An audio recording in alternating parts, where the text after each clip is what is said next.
the poor waitress comes in and tries to take their food order. That was so cringy and awkward. The woman's like, I'm sorry to interrupt. Can I take anybody's order? Does anybody want to order food? And Heather's like, can we please eat at least? Like, can let's I have just get something to eat? And Heather and Amy are hungry. Like, if they're going to sit through this, they want food. That poor waitress needs to just be given a ton of money for even having to be able to enter that room while they're screaming and attempt to say, can I take your order? What would you like tonight? My God.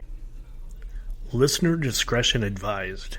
Adult language and mature content.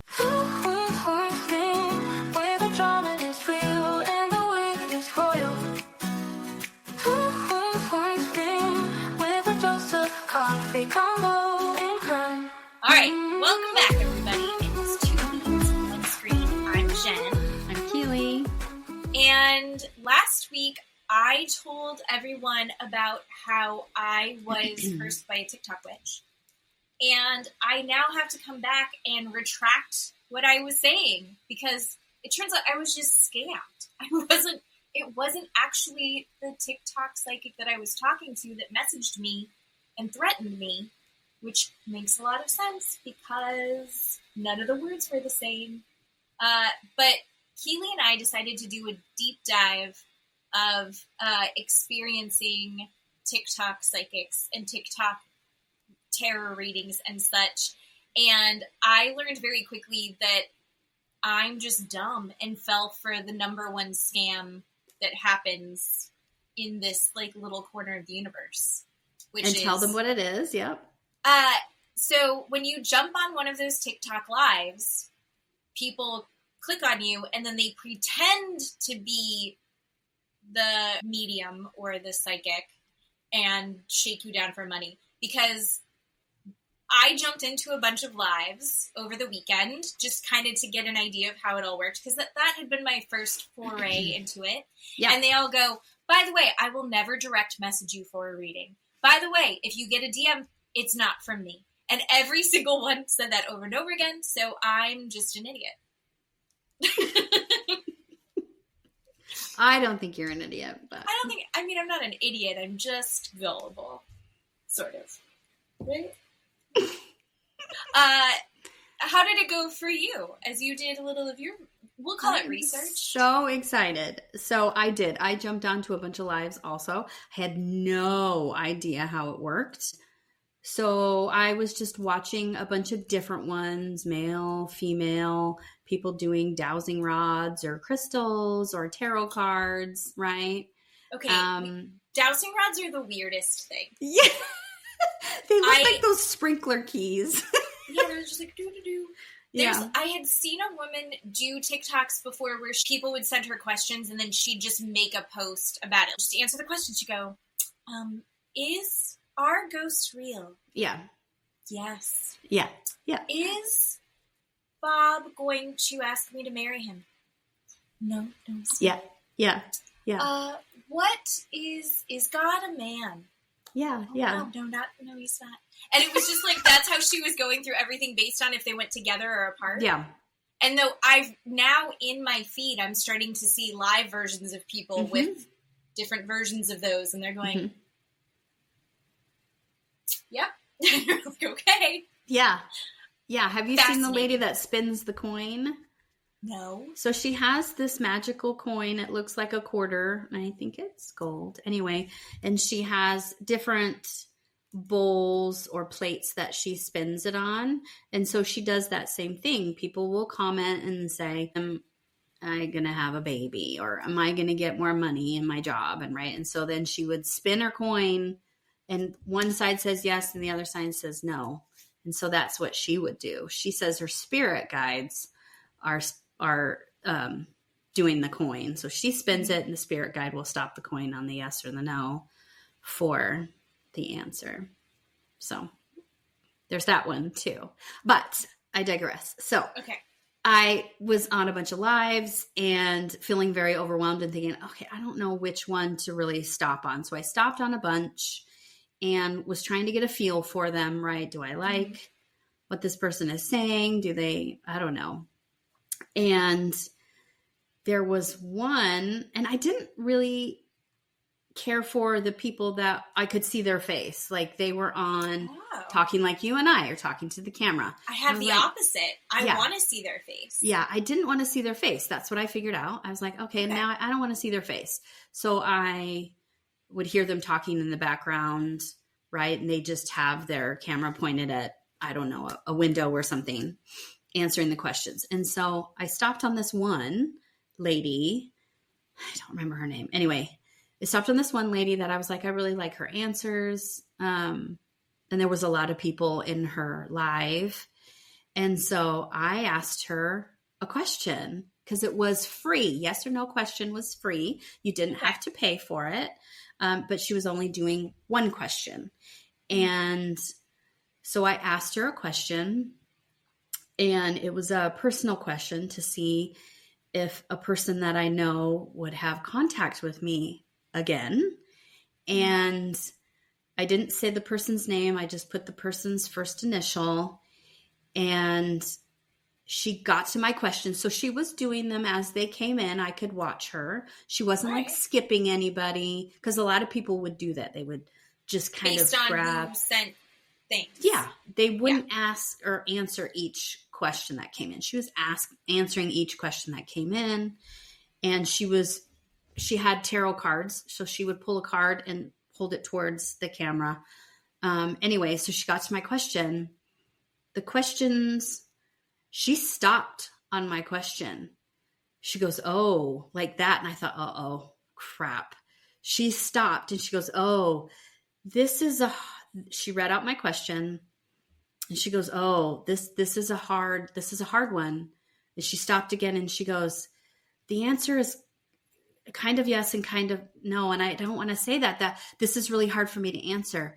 And so she pulled out the card of the deck. She showed it. And I don't remember what it was because I couldn't see it really well, but it was a dark card. Something dark was on it. And she said, okay, the answer to your question is this person will not reach out to you. This person has way too much pride and wants you to reach out to them first. But if you do that, then they will start to have contact with you, but they're waiting for you. And this person is waiting for you. But this person is super prideful. And I hope that answers your question. Sorry, I had that reaction. It was very big. Your question and my answer was very big. And I was like, oh my God, oh my God, oh my God. Right? I totally got freaked out. So I left. And then, I think you had told me, people started sending me messages that I wasn't on these people's lives. So other psychics or witches were sending me DMs saying, if you want a reading, this is how much it costs. Or I never reach out to people. I never text anybody, but I'm texting you but I have a message for you. Yeah. And so I clicked on one of them. I had not talked to you. I had no idea what was going on. This is before I talked to you. So I clicked on one of them, and her question was like, do you want more information? And I said sure. And she texted me back, and she goes, send me a picture of your left palm. So I sent it to her. And then she said, I want your full name and your birth date. And I said, no, never mind. No, thank you. And she didn't bother me back. Mm-hmm. And then I saw another video where this woman on TikTok said, I hired an Etsy witch. Yeah. And I was like, what the hell is that? So I went on to Etsy and I bought one.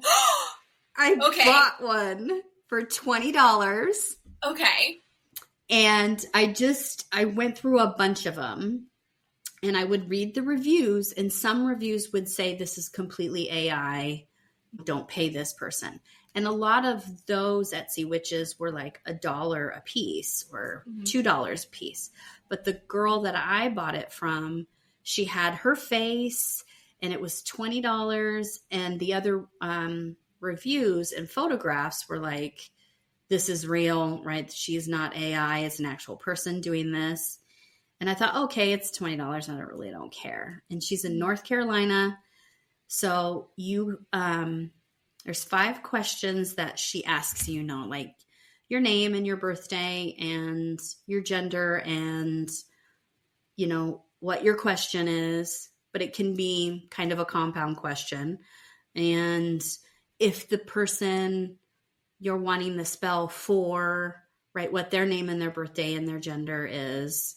And that was kind of it. So I thought about asking the same question that I asked for the TikTok witch. And I thought, no, I don't want to do that. I'm just going to ask for something personal for me. So this woman sends you a spell. She sends you a candle and a bunch of different items to mix and make your own spell, and you light the candle and you do whatever she tells you. That's your spell. So it's not like she just sends you a PDF with the answer. She actually puts you're getting a physical thing. Package, with instructions.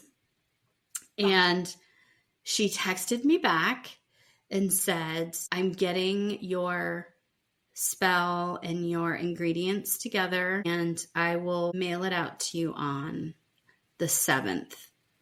And I said, okay, thank you very much. Nice to meet you. And she said, oh, nice to meet you too. And so I feel really good about it. I'm super psyched. Oh, that sounds magical. I'm very excited about that. For my Etsy I've witch. Seen those. So it was like if you and your ex-boyfriend were still spiritually connected, there's still something going on. This woman would make videos where she would take 2 candles and then tie a string around them and then light the candles, and it's supposed to disconnect you and to free you from the bondage of whatever. Yeah. And then she would read whatever had happened from that. And I always thought that was really interesting. I want to get my chart read. I want to do a spell. Go look on Etsy. I'm going to check that out.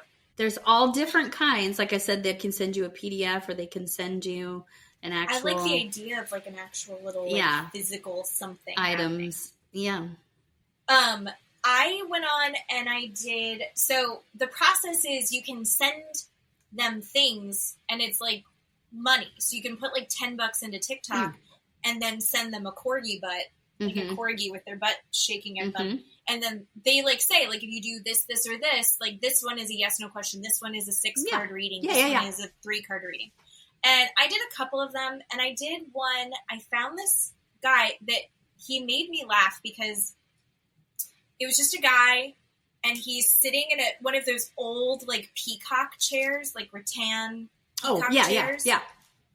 It's got lights and vines and it's a cute little witchy corner of his house, I guess. And his name was Madam Adam. Oh, cute. And he was wearing an exorcist shirt. And somebody had said something rude to him in the TikTok. And he just starts giving them a dressing down. And he was like, I do what I want. Of course, I'm wearing this shirt because the exorcist is cool. And and then I realized that he also, when I clicked on his profile, he was from the Orlando area. Which I'm also from the Orlando area. So I was like, what's up, Orlando area? And I chatted a little bit. And he was responding to me and everyone else in the thing. And sometimes he was very sweet. He's like, oh my gosh, also in the Orlando area. And then we were talking about coffee shops that we liked. And then he also, in the middle of him doing readings for other people, and then also him dressing down anybody that said anything rude. Wow. And he had these, just regular dude. And he also had these really intense nails. Long, polished, pointy. But I got one from him. I got a card reading. And it was that I have new things coming at me and I need to take charge of myself and decide that that's what I'm going for, and then actually just continue to say yes to it instead of being passive, I think is what it was. It was fun. It was $10. And would I do it again? Absolutely. But I think I'm going to invest in getting an actual reading done. / or getting my chart done. Yeah. I think is going to be my next step. But amazing. It is my new hobby, I think. Oh my gosh. I am so addicted to it. I can't stop. It's crazy. It's so fun though. And it's also fun to watch like the questions that people have. Yeah. And it's also, there's a lot of things that you're not allowed to ask. Like you're not allowed to ask if you're pregnant, if it's going to be a boy or a girl, if you have cancer. Yes. Right. Right. All that kind of stuff. Right. But it's still fun to see what people are wondering about. Mm-hmm. So, yeah. Yeah. And then so fun. It's a fun little pastime. Almost as fun as the Real Housewives of Salt Lake City.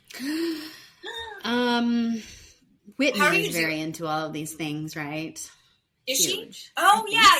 That was like what her jewelry line was kind of based off of, right? Yeah. Yeah.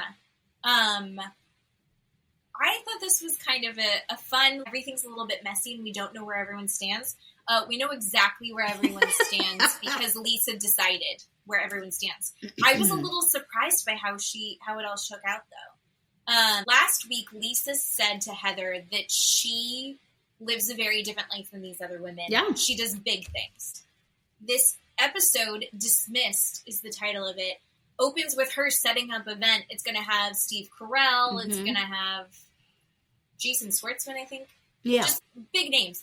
This episode was just her name dropping left and right. She is working with A-list stars, like big name people. That is something that she does. In that way, I think she's correct. But overall, I think it sets her up to fail when she is in that mindset. But she's setting up the event. She's clearly doing a really good job. This is a high-profile, fancy thing that she's got going, and she's doing it with ease. She's saying that she's basically unbothered by the fact that she found out that these other women are talking about her. And basically that the other women don't understand what she's doing, and that when you are successful in business, getting sued just comes with the territory. Yeah. Like, if you have money, people will be suing you. Yeah. It doesn't mean that you've done anything wrong. She's whatever about it. Plus, she's got 6 lawyers on retainer, one to deal with every different subject of something that might come up. Yeah. And we knew that she was litigious early in this series. When Jen Shaw got arrested, and she was on the phone with different lawyers in the Sprinter bus and asking, like, what do we do? What's this going to be? How serious is this? I mean, we knew that she was locked up with her lawyers. Yeah. This whole thing is so wild, and it's above my understanding. Like, I'm willing to accept that Lisa's definitely lives a very different life than I do, and I know does much bigger things than me. I'm not going to say anything for the other ladies. And she kind of sets up that she's planning on setting up this lunch and skeet shooting in Park City. Bronwyn is there, and you are fully Team Lisa. And Keeley has been sending me every article. Keeley is ready to take down Bronwyn. This is going to be our biggest fight. If you guys thought that we got intense over Huda, this is going to be our Lisa versus Bronwyn. I'm Team Lisa and Team Bronwyn. Sure, yeah. I get that. I love them both. I love them even as flawed as they are. But Keeley's done with Bronwyn. So she is sitting down to lunch with Todd, and she is kind of giving us an update with how things are with her.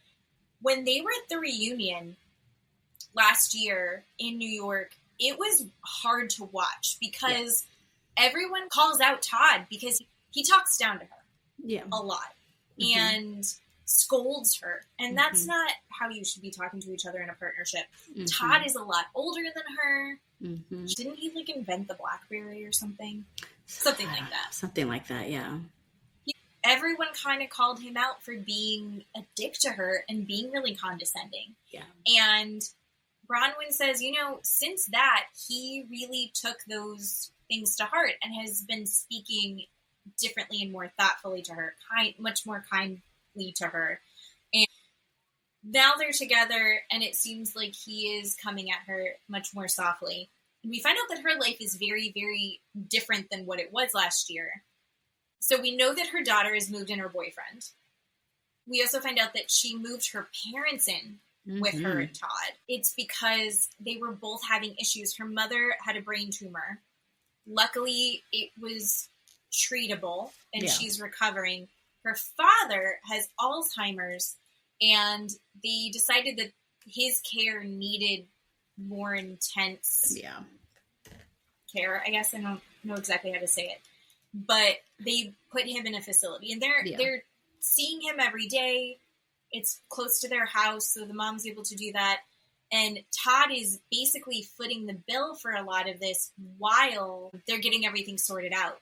Her family is from Northern California, and they have that house that's there, and the mom is bit by bit sorting through it. But there's, decades worth of stuff in there. Yeah. And I was wondering how you reacted to seeing that. A lot of this episode, I was really thinking about you, because you told us a little bit. Yeah, I just feel like you have an insight, more of a connection to this with, you told us a little bit about like you're dealing with your dad. And I was wondering if that, like, this episode brought up stuff for you and what your feelings were towards Bronwyn as she was talking about this. Yeah. I don't want to say triggered, but I was triggered watching this a little bit. It made me, my chest kind of was tight watching it. I was uncomfortable watching Todd and Bronwyn interact in the restaurant. He didn't seem to support her, in my view. I know my husband and I are not the relationship to compare everybody's relationship to, but when I say things like she was saying to her husband, my husband would look at me and say, "Can I help you with anything? Do you need anything from me? I'm so sorry that happened to you." Like, would try and make me comfortable, try and maybe say, "Oh, you shouldn't think about yourself like that," or, "Oh, it'll be okay. We'll work on what's going on with your dad," or, he's comforting and supportive. And I didn't get that from Todd. He was still really abrasive, kind of. It seemed like he shut down. Yeah. Like, it seems like a lot of this is happening, and he doesn't really have a say in it. Right. Not that he doesn't have a say, but he's just like, now I have to deal with this. Thanks a lot. And some of these memory cares are $10,000 a month or more. And that's a lot of money a month to be paying. Right. And he can be a little bit upset about that aspect. I could see that part, but I mean, he was not supportive to her. He was not loving to her. He just barked at her and told her what to do. Like, you shouldn't, who gives a shit about Lisa? Don't pay attention to her. Right. She's just rude and a bitch. Lisa's rude. And, and I do, even though I cannot stand her, I do feel bad for her. When he speaks to her like that. And then we see her mother in her home, which was super triggering. And I was flashbacking to Monica and her mother, them not having a good relationship, or her mother bullying Monica. And I hate saying this, but I can kind of see where Bronwyn gets her really mean, nasty attitude from her mother, because her mother was not kind. Her mom, no. And it seems like Bronwyn is being very supportive of her mother, and very supportive of her father, and trying to be as helpful as possible. And she opens up to her mom. It was kind of heartbreaking, where she's saying, Dad's Alzheimer's, he doesn't really realize who I am anymore. He sees me as he saw me, 15, 20 years ago. And that's triggering, one, because her daughter is about that age. So he's looking at her daughter, Gwen, and thinking that that's Bronwyn. Yeah. And then going, no, that's Gwen. And he's thinking he remembers Gwen being this big. He doesn't, it doesn't totally catch. And so where Bronwyn is in his mind is where she was when she was a single mom, brand new, dealing with this, and had dropped out of college. All the things he didn't want for her. And Bronwyn saying, that wasn't my proudest moment. That wasn't when I felt like I was where I wanted to be. It took me a longer time. She described it as I had to circle the drain a couple times before I figured out my direction. I think that that's incredibly commendable. And I also think that being judgmental of people for when they are figuring it out and sorting it out and finding their direction, instead of supporting people in that phase, kind of sucks, especially it's your mom. You want your mom to support you. And then she gives her no fucking credit and goes, well, it's because Todd is supporting you. And all of this is because of Todd's money. She says it directly. And she's like, well, fuck. Thanks, Mom.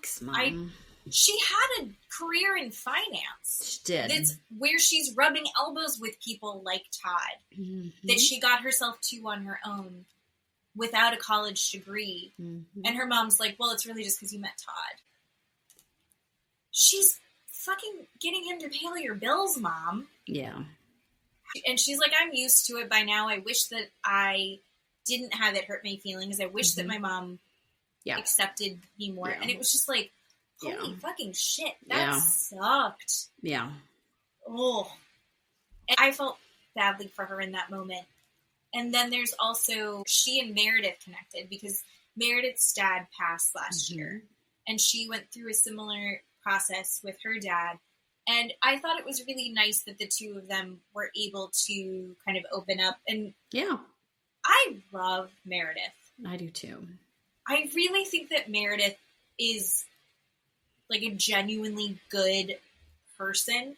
And I appreciate that she's kind of keeping out of the fray right now, even though she gets hammered for it later. But I think that she could be friends with just about everybody there other than Brittany. True. Well, Meredith, I love Meredith. And I liked that she was very there for Bronwyn in that moment. Me too. And then it moves over to Angie and her dad. And Angie's reminiscing with her dad. He brings out a bunch of pictures. Angie's dad seems incredibly sweet. And just a lovely guy. And we learned earlier in one of the earlier seasons that Angie's mom passed when she was not very old. And so she was kind of raised by her dad and extended family. And he's bringing out these photos that Angie hasn't seen before. And it's photos of his childhood when he was in Greece and in Crete. She's like, everyone's so serious in these photos.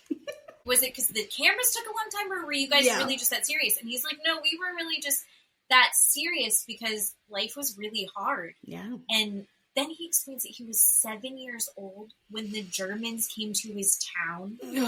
And the men tried to fight the Germans, but it wasn't a fair fight. And then the Germans burned all their houses down. And then they had to escape to the United States. Holy shit, this man has been through so much. Oh my God.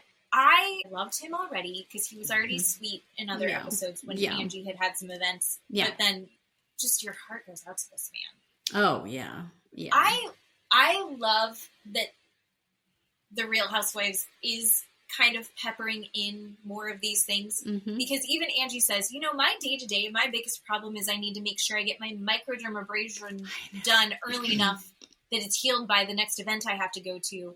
And he literally was chased out of his town, burning town by Germans. It puts things into perspective. Oh my God, yeah. And it also, I'm not the biggest Angie fan, but the way that she is with her dad, I think is really nice.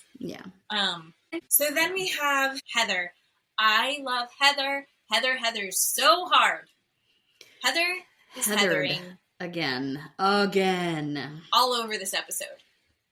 Still my number one, Heather. I love you. You do whatever you want. You can do whatever you want. Ma'am. She's redoing this room in her house. It's like this giant sunroom. with like windows all around. So pretty. It had been a storage room for her daughters, but she cleaned it out and she's making it into her creative office space so she can stop working in her bedroom and turn her bedroom into a love den. Fully support this for her. She said she wrote 2 of her books from her bed. Yeah. Now she's like, I want to have this workspace that now I can free up just in her general bandwidth. She was afraid to take on new projects and things because she was already doing the full-time mom thing and already had her business. But now she feels like with her daughters leaving the nest, she feels like she can take on these things and feel excited and good about it. And I love this evolution for her. Yeah. I wish it included better sunglasses because this was just another episode of another pair of bad sunglasses. Yeah. But she looks great. She's moving in this direction that I think is so healthy for her, and she's doing the self-care that she needs. Angie comes over to, I guess, pick paint colors. Yeah. They do pink, and it's an pink white and an ice white and then a butter yellow. It's like, why are we... It looks like a nursery. White and white, yeah. White and white. They get together, and she's talking about this, and then they start talking about teenage daughters and how rough it is because Angie brings up, I've decided to go for my Greek citizenship, and my daughter does not give a fuck. It's like, she's like, I thought she would be so excited. Electra, what do you think of me doing this? Isn't it great? And Electra literally goes, I don't care. Don't care. I don't care. I don't see the point of it. And you've made being Greek your whole identity, and her daughter doesn't feel as connected to it. You also hear, and Heather, was like, yeah, you're in this position where it's like you have to put your ego aside because it's just rejection and bullshit. Oh, I'm dealing with that. I'm getting the very beginning stages of that right now with my preteen sons, who don't appreciate how cool I am and how much I do. Yeah. I was told I was a mediocre parent over the weekend. So that one's a real rough one. Yeah. To swallow. Yeah. But yeah, I mean, you raised a kid. Were you listening to that and just going, solidarity? Check. Yes, I was. I was like, that actually happens. They don't care about you. It's literally one day they're this kid that you are doing everything for. They ask you for everything. They call you mommy. And then the next day they wake up and they're like, I don't care if you live or breathe or die, or please leave me alone. And why do you live in this house? And please stop talking to me. And you're like, wait, what just happened? wait, I'm not ready for this. I was just literally helping you put on your clothes a second ago. Yeah. And now you don't need me? What do you mean? I used to know everything, and now I know nothing. Yep. Yeah. Other than math. I'm killing it, by the way. 7th grade math, killing it. Good. I'm doing Great. so good at 7th grade math right now. I think 8th grade math, I'm going to be out. But right now, I can still help with that. But yeah, it's... Yeah. The rejection, the teenage rejection is rough, was just the general gist of it. And then they pivot over to talking about Lisa at Amy's party. And Heather was like, yeah, I hid. I just ran away. I was like, oh yeah. And they just show her. She's like, oh no. And they're like, no, we need you to come listen to this. Whitney was trying to bring Heather back, and Heather was like, I can't. Oops. And yeah. And she says, we have a friend right now that is either in financial distress, living a lie, or is under attack. And this is where she Heathers. And she was like, I'm trying to have compassion for her because, she's one of my close friends and I genuinely care about her, but also she's making it very difficult. And then she tells the story about how when they were at lunch, Lisa was telling I live a very different life than you. I do big things. None of you women do things as big as I do. You don't understand. And Heather was rolling her eyes in front of her at that point, but she's telling Angie this, and Angie, that works up Angie. Yeah. And Angie's like, she's self-aggrandizing, and she's so braggy. And I see where Heather is coming from, where she's saying, listen, you two were very close. Because they were. Mm-hmm. She and Angie were super close. And now, it's like, now they're the ones that are the farthest apart in all of this. Yeah. And the most at war. And she's like, so what is going on? Like, are you going to... They both feel betrayed. So Lisa feels super betrayed that Angie would be the one to say something shitty. Yeah. And bring it up and, like, continue that conversation. Then the Jen Shaw comment, which sucks. And Angie's like, well, I feel super betrayed too. Heather's position in it is she sees what everyone's complaining about with Lisa, but also she wants to be Lisa's friend. Mm-hmm. And she's like, I can't change her. But it is, some of her behavior recently is kind of indefensible towards the other women. So she's stuck between a rock and a hard place. I don't know. What did you think of that? Well, Heather, the whole thing started with Heather's idea at the dinner table to get out your phone and read the horrible things that you wrote about each other. And that's why Angie and Lisa hate each other, because Lisa's like, Sean does circle jerks, and Angie cannot get over all the stuff that Lisa said, right? But they all said just as bad as stuff about Lisa and John and their relationship. And I think that's why we are where we're at with these women, because they can't get over that dinner and what was said. But you know who can? Heather, because Heather started it. Heather's like water under a bridge. Right. I mean, Mary said to her face, she's like, do you think I like inbred? Right. Yes. And Heather's like, hey, Mary. Like, she's... her ability to forgive and forget. I mean, maybe it's because they're drinking enough that it, like, can work for her. I don't. Yeah. I don't know how they're going to move forward. I know. I want everyone to, because at this point it's like tit for tat. Mm-hmm. But somebody needs to call truce and then actually stand by it. I just don't think that anyone can. Yeah, true. So here's where I was saying I was a little bit surprised, where I said everyone's a little bit mixed up with who's friends, who's not friends. There wasn't a clear division. Well, decided to make a clear division. She has this afternoon planned up at the Blue Sky Lodge, which was gorgeous, and she has the A-team comes to do skeet shooting, which looks like so much fun. Yeah. And everyone but Heather was very good. I found it impressive. Have you ever been skeet shooting? I did it in Idaho, and we did pretty good. Yeah. Lisa was very good. Very good. Yes. Lisa was very good. Maybe don't fuck with Lisa when you see how good she is at a gun. Yeah. At a gun. She's good at guns.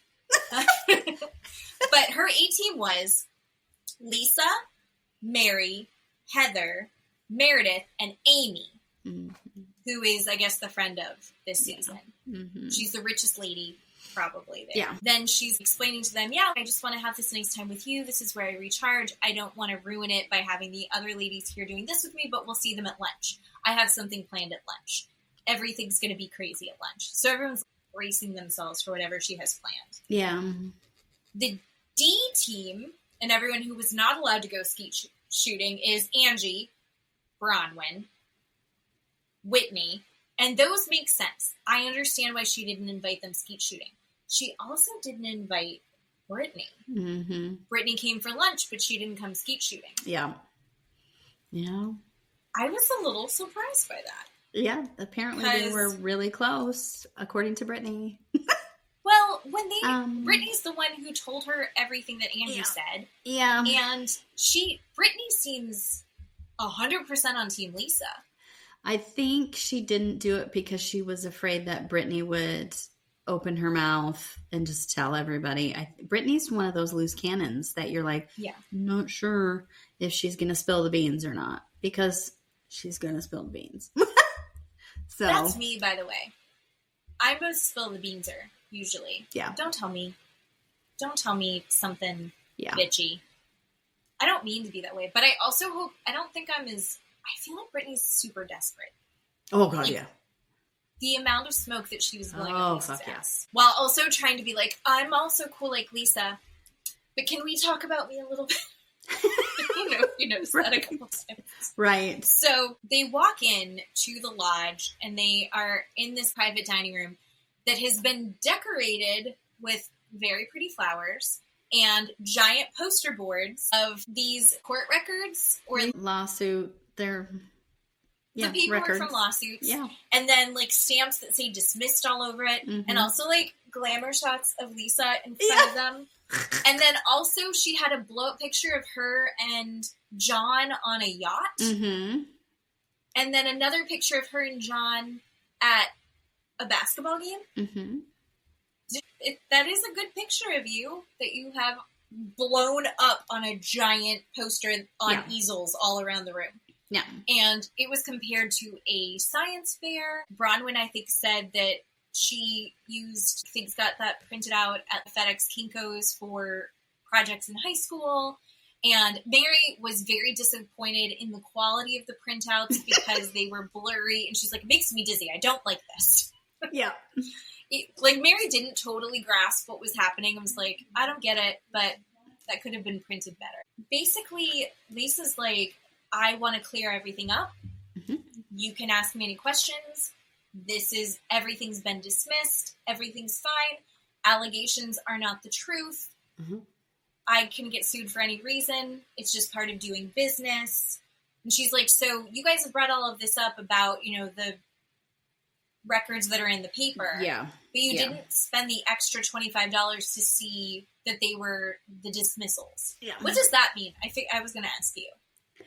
Like, for instance, in Idaho, we have the records website. They call it a portal. And you can go on there for free, enter your name, my name, and click on the case number. But if you want to see actual pieces of paper, you have to pay that to that website. So they don't just give you the actual documents on these websites. So I'm guessing Utah is like that also. So you have to pay, even here in Idaho, you would have to pay to look at something. Unless you sign up for like a yearly or monthly plan where that's what attorneys do. So they pay a monthly fee to this website, then they don't have to pay per piece of paper that they look at. Then they can look at everything. Okay, that makes sense. Yeah. But the women start to ask a few questions, but all of it is very accusatory. Yeah. And Lisa starts off easy breezy and above it and cooler and like has it. And then as they continue to push and ask questions, Angie kind of goes at her a little bit. Bronwyn goes at her a little bit. And then Whitney goes after her a little bit. And it just escalates over and over and over again. And she said, we're denying all allegations. And they're like, okay, but that doesn't explain anything. She's like, well, it's all false. It's all not real. We're denying it all, or it's been dismissed. They are asking about specific things. And her reaction a couple of the times is, it's none of your fucking business. Yeah.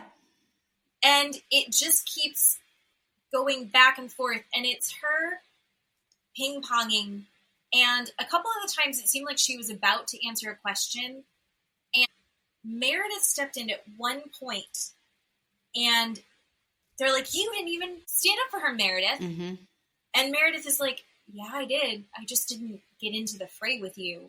And then they start going after Meredith, and I didn't care for that because I don't think Meredith deserved it. I thought the whole thing was childish on everyone's part. Lisa setting it up, I don't know how she thought it was going to go any other way.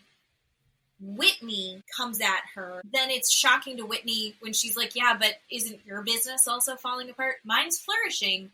Bronwyn's like, don't talk about her business. Like, well, we're talking about Lisa's business, so I think we can actually.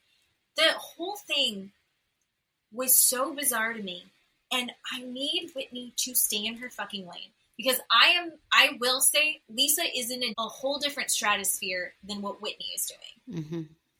So Whitney having criticism for her businesses when Whitney's businesses have done so terribly, just shut the fuck up. Like, you're out there like a raw nerve. You're not the person to have this fight, babe. Yeah. And Whitney loses her shit. Lisa starts losing her shit. Whitney loses her shit, but then Whitney's getting up, and then she's in her face, and she's running around. It was so uncomfortable.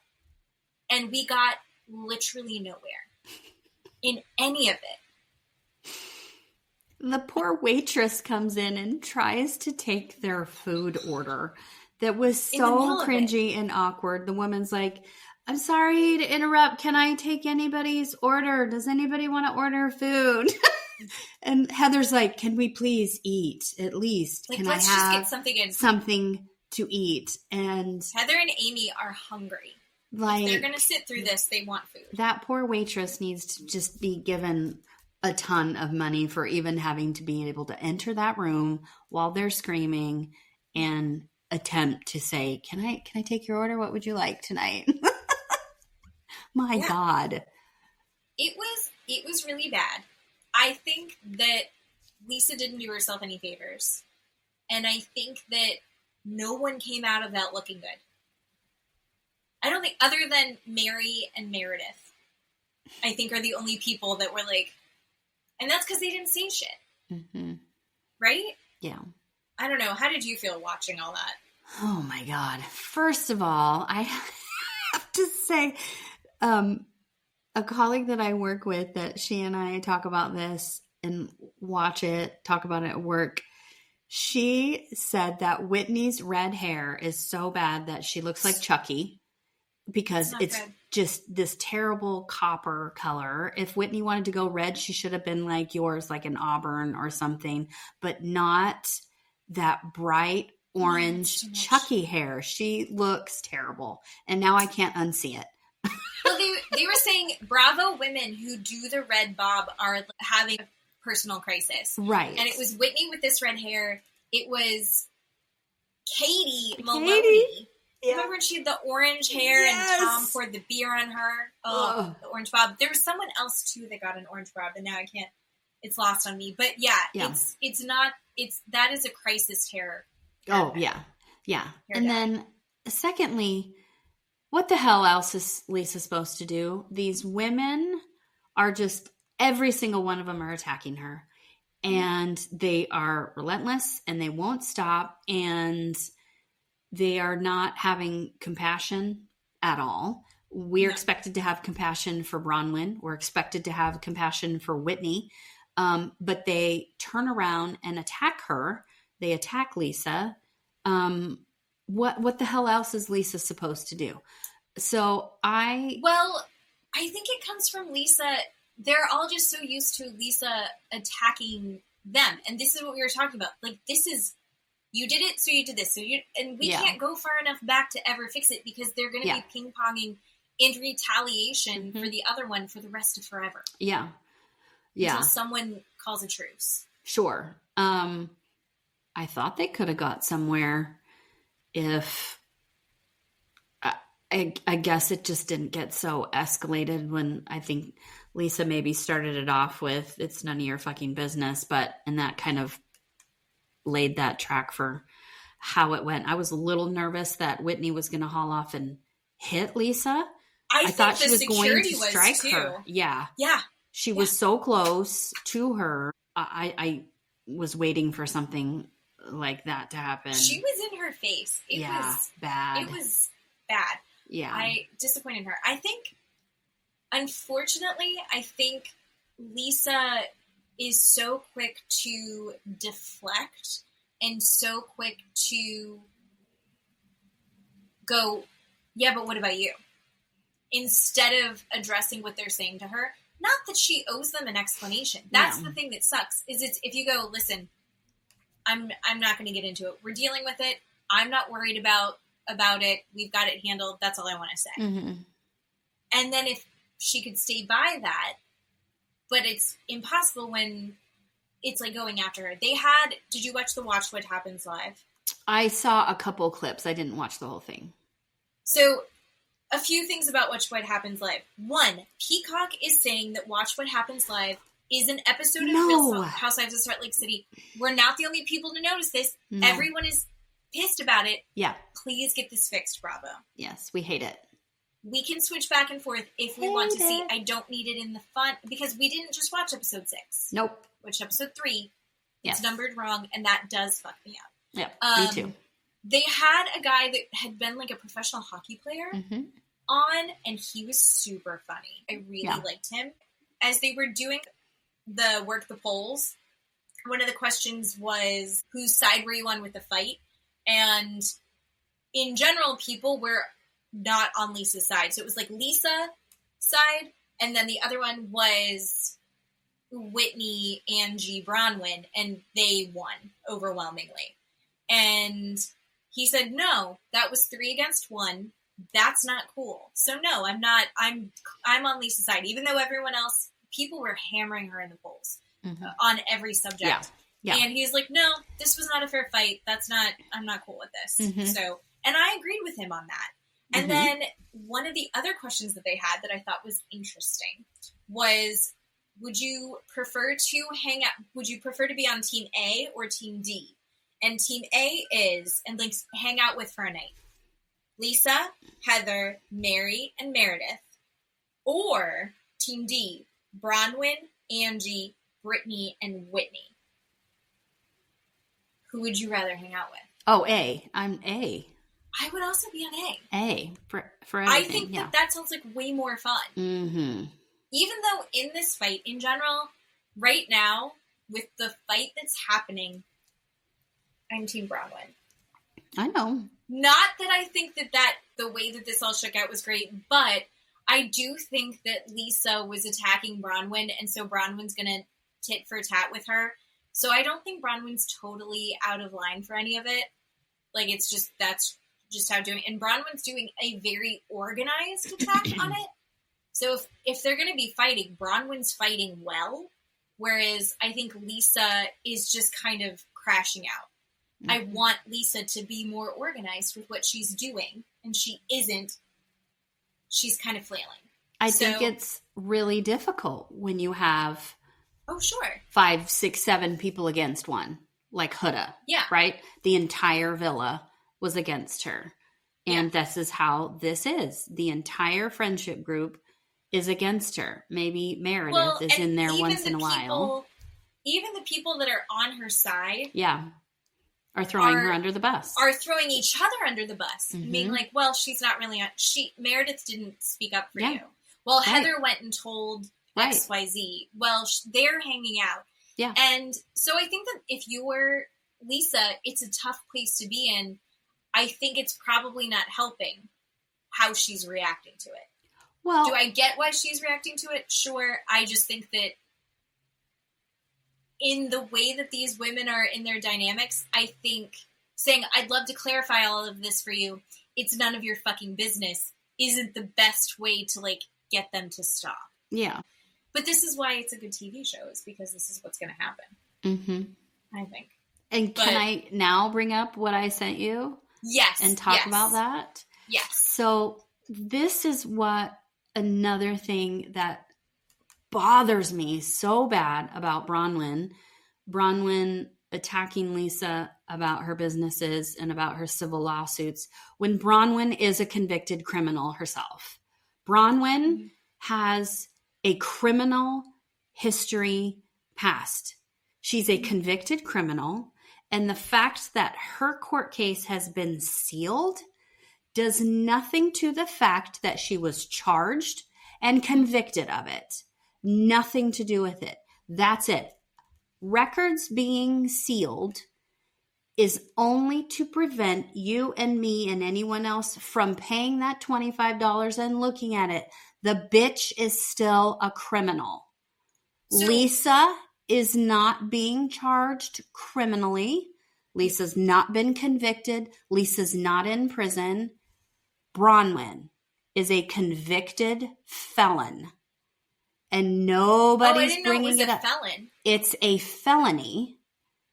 So she is a convicted felon, and no one is bringing it up, but we're supposed to have grace for her and for Whitney? I don't think so. No, thank you very much. And Bronwyn saying, I'm not going to talk about it. I'm not going to talk about my court case. It's sealed. We're not allowed to talk about. Bitch, yes, you are. You can talk about it. It's not been expunged. It's not been shielded. It's not been erased.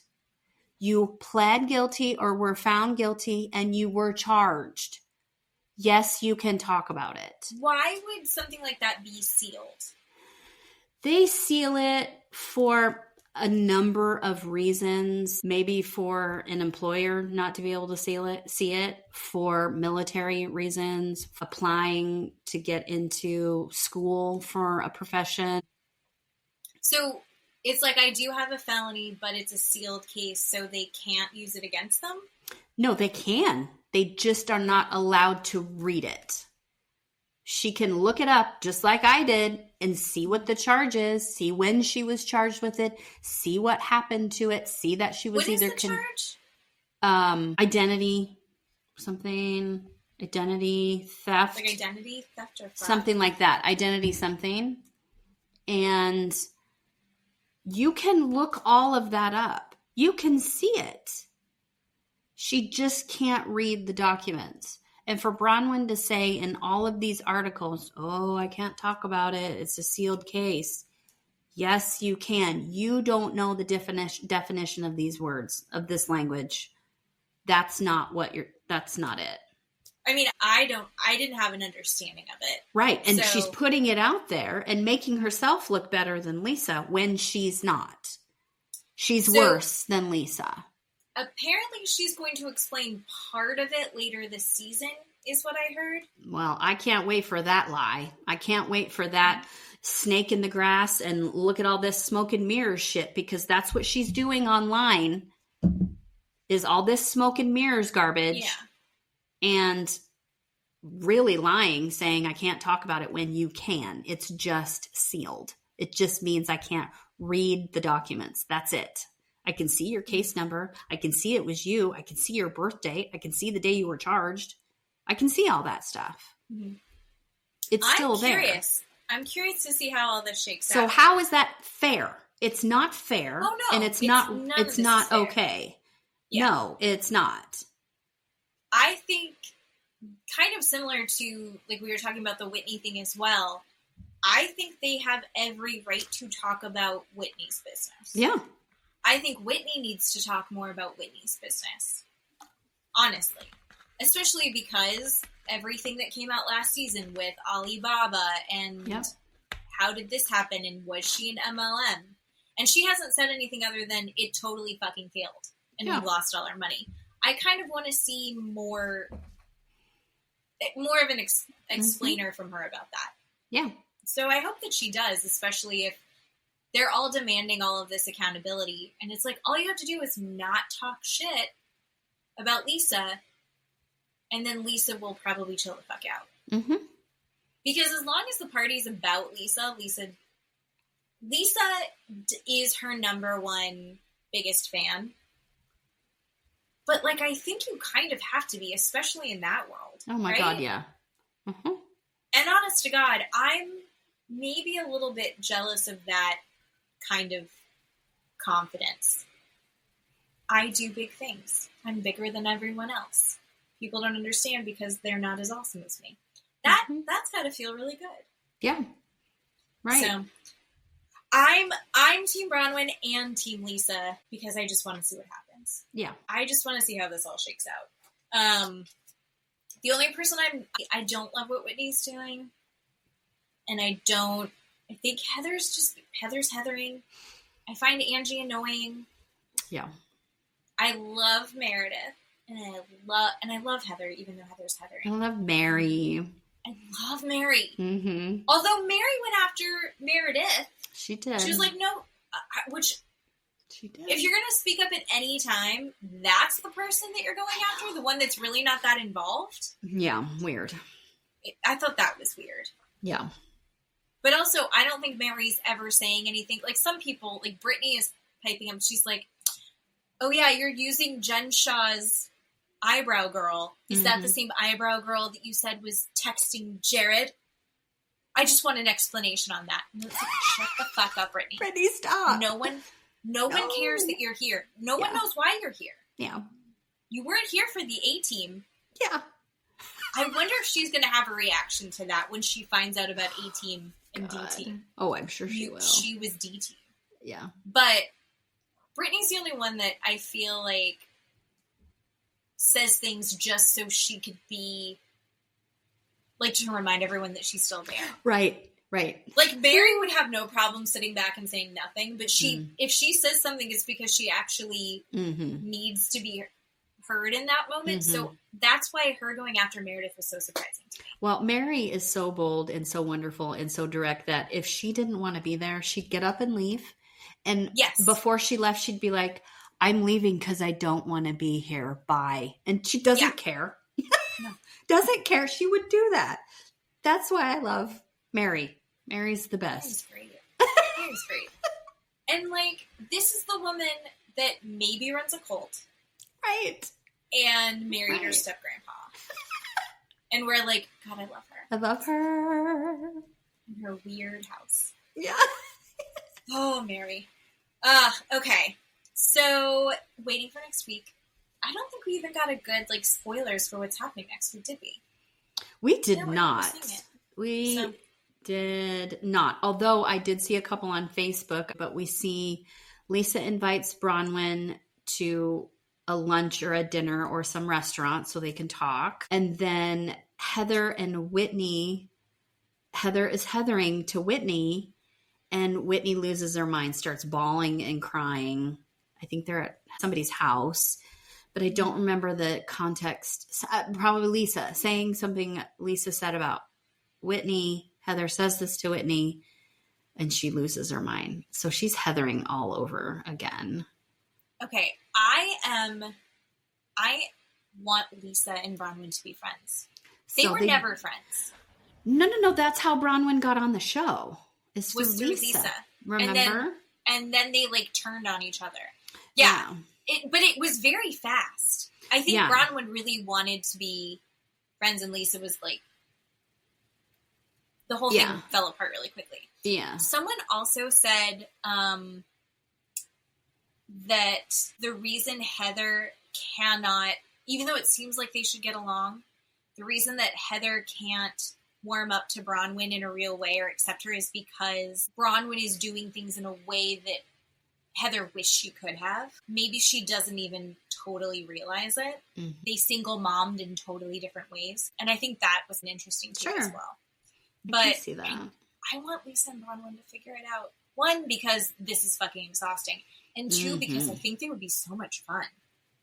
Yeah. The fashion that they would have. Mm-hmm. And Heather would be in so much of a better place. Yeah. I get that. I get that. Just Bronwyn and Lisa and Meredith all having a fun time together. I would watch the shit out of that. Oh, God, yeah. Like in hot tubs and bikinis and champagne and big hats. Right. I'm going to put it out into the universe. I'm going to get a TikTok witch. Ooh. Put that out into the universe. Can we be friends? Can we help me from friends? I love that. Okay, so should we move on to True Crime Story Time with Keeley? True Crime Story Time. Whispers in the dark. Truth leaves a mark. True Crime Story Time.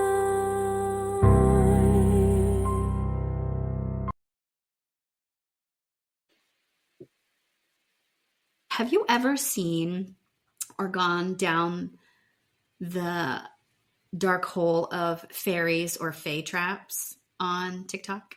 Some of them. I have gotten, I think, adjacent to that. There was a time when my feed was all Appalachia, like spiritualness. Yeah. And the idea that if you're walking in the woods at night or the evening at dusk and you hear something and someone's talking to you, no, you didn't hear them. No, you didn't. You just walk home and you shut all of your doors and you shut all of your windows and you didn't hear shit. Yep. Because it's Skinwalkers. Sam and I got really got really into that for a while. I really enjoy old, is it Irish the Fae and the veil between our world's end, changelings and things like that. I do really enjoy that. Mm-hmm. You had mentioned the movie The Watchers. I think it's really interesting. I do too. I love it. And they even in Ireland now have those big mounds that they say are fairy homes all over the place out there, which I think is fascinating.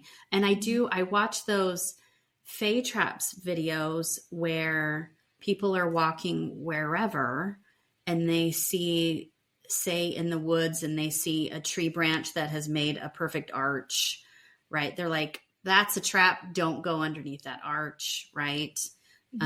Or like the circles of mushrooms. Or if you're walking on a path and there's no wind and you look over and a tree branch or a bush is waving like this, and then you look at it and it stops, like that's a trap. Don't go over there, kind of thing. I'm fascinated by those. And I have to tell you, something happened to me. I was by myself, of course, walking Boise River on just on a walk by myself on this path that I take all the time. And you've got the river, and then you've got a bunch of like trees and bushes and woodland, and then the path that you walk, and then homes on the other side of you. And it's always busy. And it's down at Julia Davis Park, and it goes towards, oh my gosh, the other park by the fish hatchery. I can't remember. Anyway. And so I take that walk a lot on the weekends. Steve and I will go. I'll go by myself. I'll take it at lunch. One time, this was not very long ago, maybe 6 weeks ago, something like that. I was walking and there was no wind. There was no wind. It was a very sunny, beautiful day. And I noticed that there was this bush, and part of it had these big leaves, kind of like a hosta looking kind of a bush, big leaves. One of the leaves was doing this quite erratically as I walked up to it. And I thought, oh my God, I am watching this happen right now, because I was waiting. I was looking around going, okay, is there wind? Did somebody just ride by on a bike? What is happening? And as I walked up to it, it stopped. And I walked past it, and as I turned around, still walking, it was still doing this. It started doing it again. And I just kept walking. I thought, don't go back, don't go back, don't go back, don't go back. And I didn't, but I did my loop, which comes back again, and it wasn't moving again. But I was so excited to see that. And I know, yes, you can call me cuckoo, but I was like, that is a fairy trap right there. Or something weird is happening right now. It was the middle of the day. It wasn't like at nighttime. I'm never going to go down there at nighttime. But I was so excited to see that. You have no idea. I'm like, no, I'm not. I'm a fairy trap. Yeah, it was amazing. It was amazing. But this true crime that I picked out to watch is on Hulu, and it's called Blood and Myth, and it's about Alaskan natives, and these little people, or the wild people that they believe in, that live in the woods. So there's a supposed murder. Well, there is a murder, and then 2 other men. So his mom gets killed, and then he shoots 2 other men. But the premise of the story is he's basically blaming it on the influence of these little people that are in the woods that they believe in. It's really good. It's not very long. It's just a little over an hour. So it takes place in northern Alaska. The gentleman that's making the documentary, we kind of get to see the other side of it, which I thought was interesting. You usually don't see the person kind of making the film, but the person that's making the film is a native Alaskan, and he's part of the Inuit tribe up there. And he just explains that, it's very remote. They're very small villages up there. And so he lives in a city called Kotzebue, Alaska, that has a population of just a little over 2,000, which is teeny tiny to me. And he talks about, I guess, the Western world's view of Native Alaskans, what people call them Eskimos, right? And they have these caricatures of them on Bugs Bunny where they're wearing furs or carrying, these walrus horns and just kind of not speaking English, just making noises and dancing and drumming. And how that's really how everybody kind of sees them. And he said they were really the last really get, I guess, in contact with the West or the Western culture, right? They did not, Native Alaskans didn't really do that until in the 1959 is when Alaska became a state. That's not very long ago. No. It's just not very long ago. But so he says, his name is James, and he's saying, look, I didn't want to work in the mines, and I didn't want to work in the fields. And so I started playing drums and doing music. He said one day he heard on the radio about this true crime case that we're going to talk about that has to do with this man named Teddy Kyle Smith. And he's a Native Alaskan, and he lives in an even smaller village called Kayana, which only has like 300 people that live in this village. And so we hear on his car radio that Teddy's mom is dead and 2 men are shot and no one knows why, but Teddy Kyle Smith is a former Marine, and James starts to get really interested in this story and wants to find more about this story. This gentleman, Teddy, had a lot going for him. He was in a movie called In the Ice. It was an Native Alaska movie, and he made it really big. He kind of got out of the small town that they were living in. And so James recognizes Teddy from this movie that he'd seen as a child and decides to make a record request from the courthouse to get all of these audio files and video files and documents from what happened. We get to listen to courtroom audio. We get to listen to the troopers' audio when they have contact with him. And it's super interesting. So the first audio we listen to is Teddy talking about these little people that he saw. And they call them the Inukans. And they're kind of this mystical creature that they're not really supposed to talk about, but they know that they're there, right? They live out in the woods, but if you don't bother them, I guess they don't bother you back, right? Mm-hmm. But a lot of people have different stories that they have these shamanistic kind of spiritual healing powers. And so that's why they have a lot of respect for them. We know you're there. We respect that you're out there, but we don't really want to have anything to do with you. Just leave us alone, kind of a deal.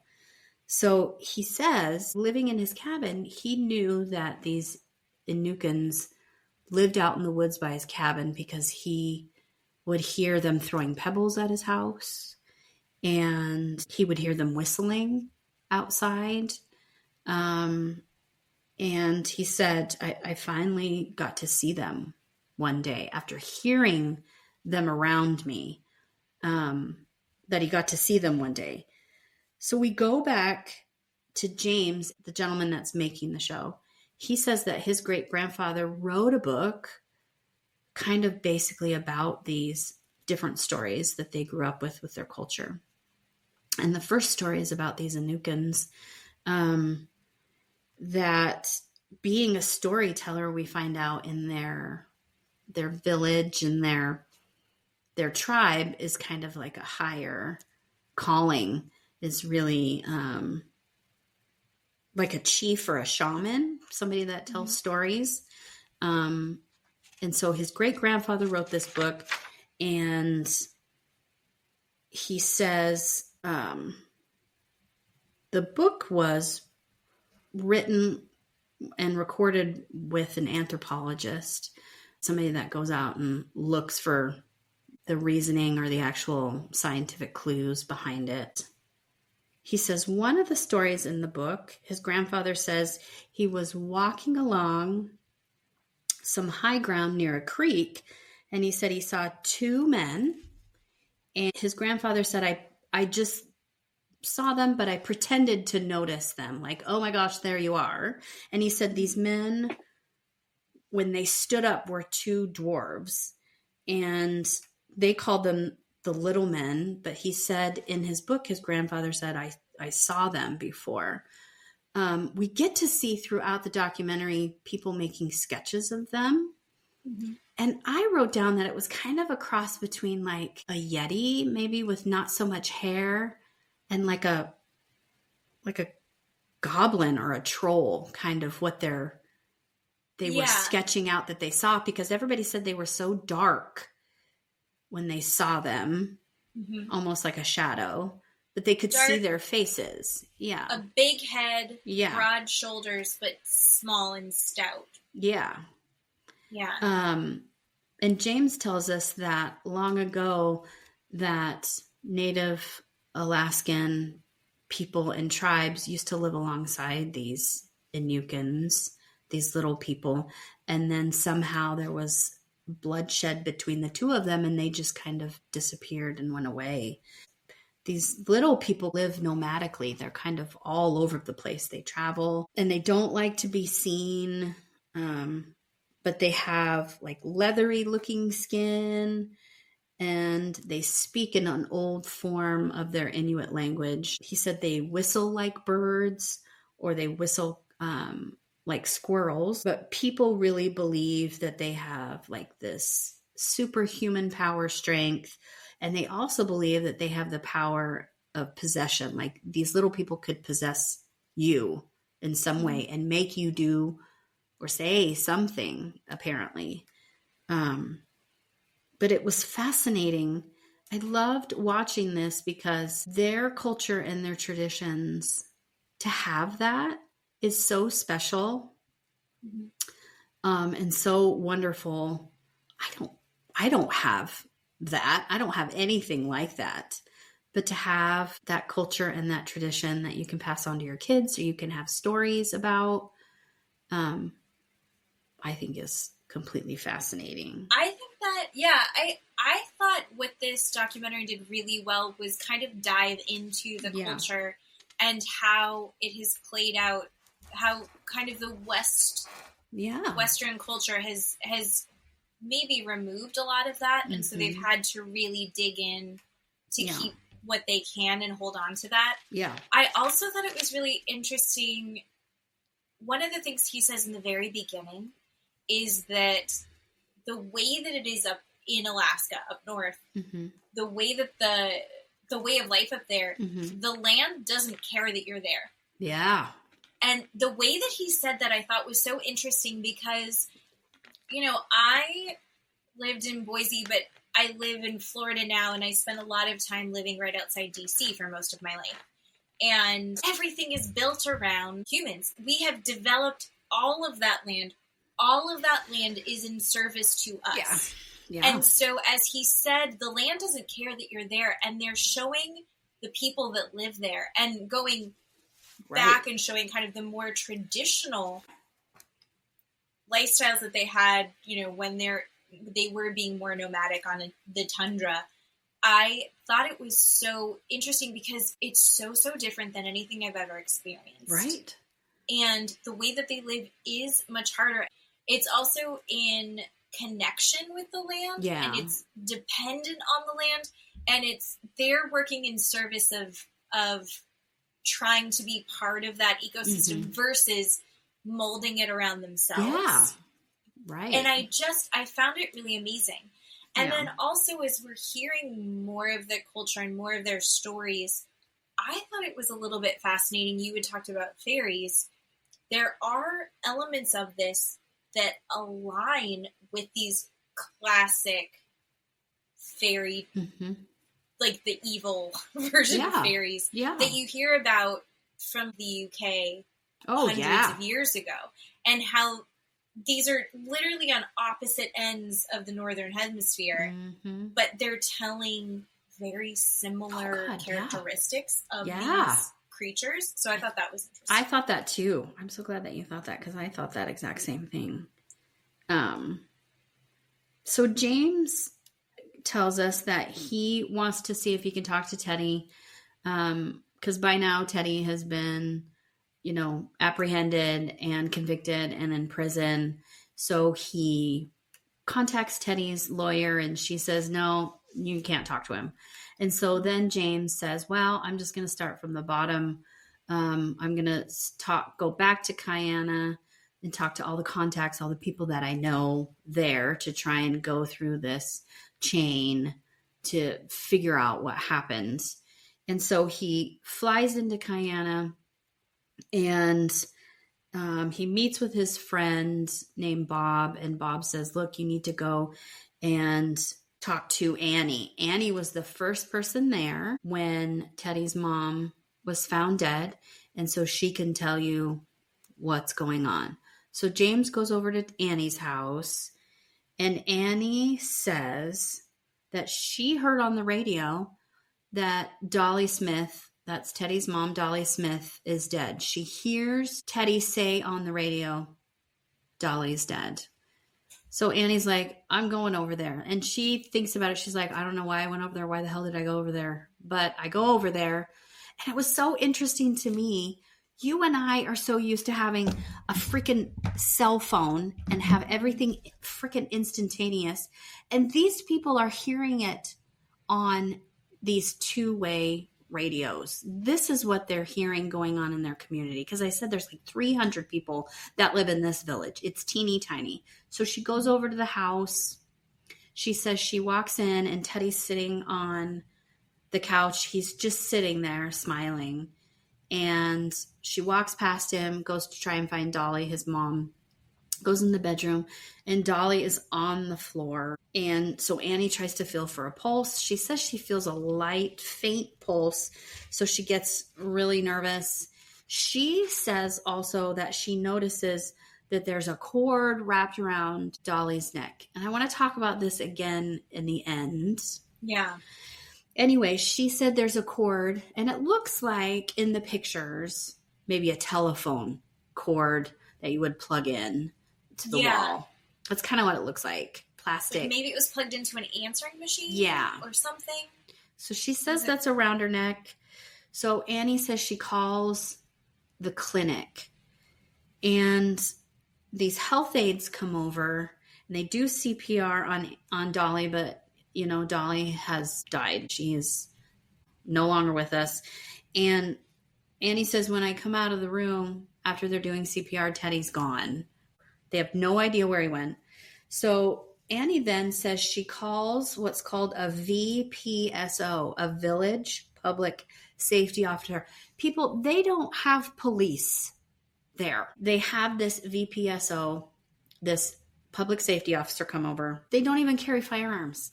They don't allowed to carry guns. Seems crazy to me. It seems out freaking rageous to me that they're not allowed to carry a firearm around there. I'm spoiling it, but they do say that Alaska has the most firearms per capita than anywhere else in the United States. Then that makes me want to have a firearm as a police officer or a public safety officer, because everybody's carrying or packing.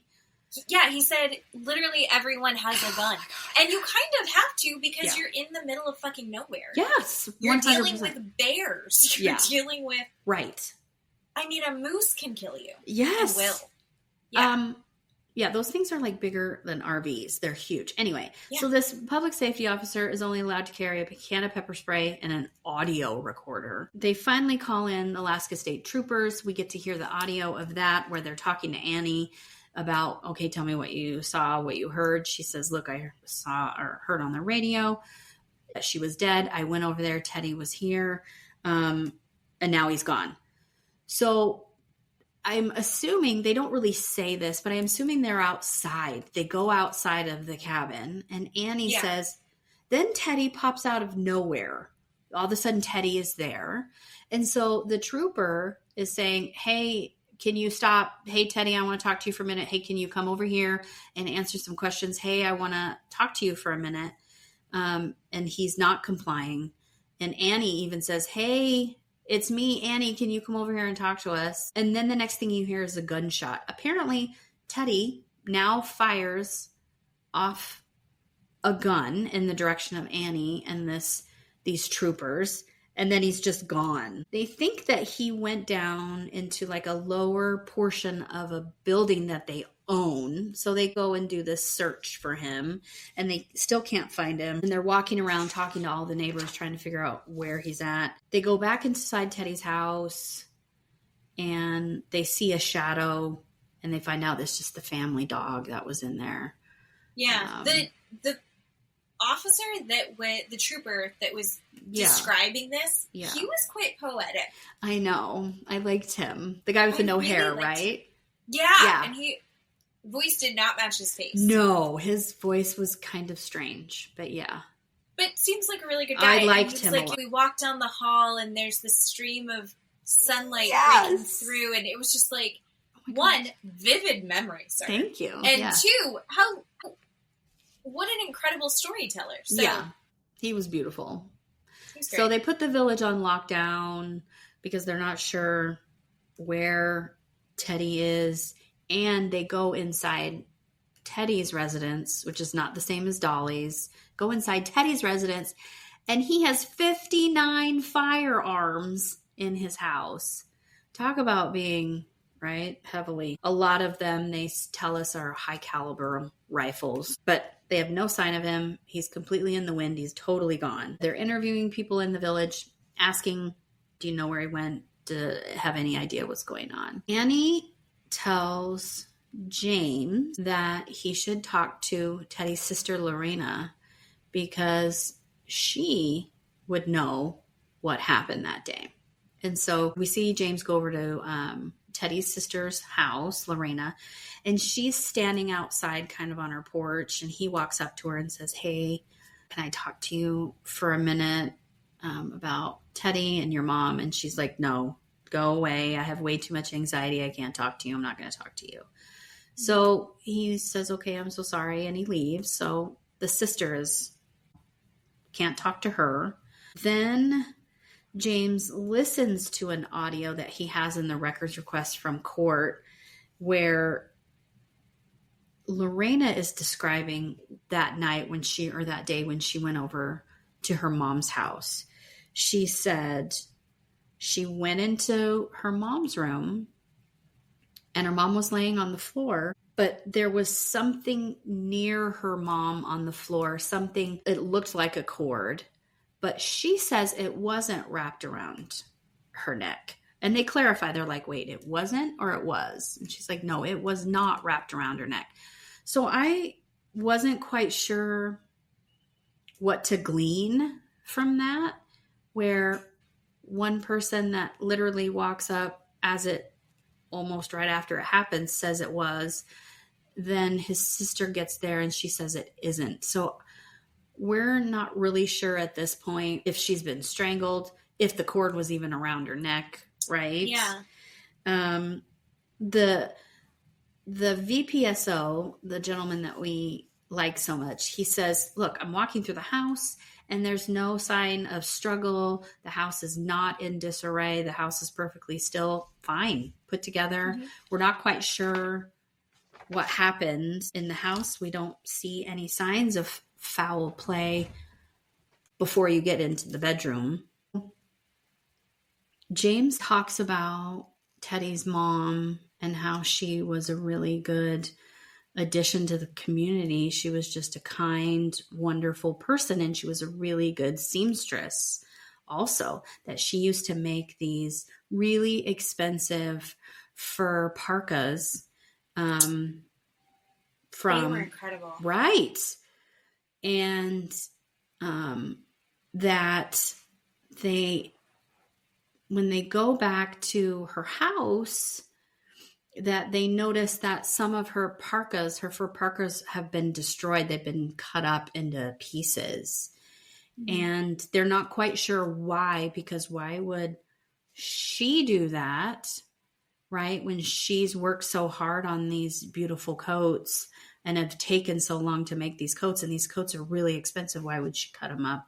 And why would another person cut them up? So they're not sure why these fur parkas have been cut up in her home. He talks more about the little people with his own mom. So he sits down with his own mom. She says, yeah, you know, we grew up telling these stories and hearing these stories from our family. And she said you could see little footprints outside in the snow or along the riverbanks, or you would see something, you know, run away from your camp and you couldn't really see it, or stuff would go missing from your camps.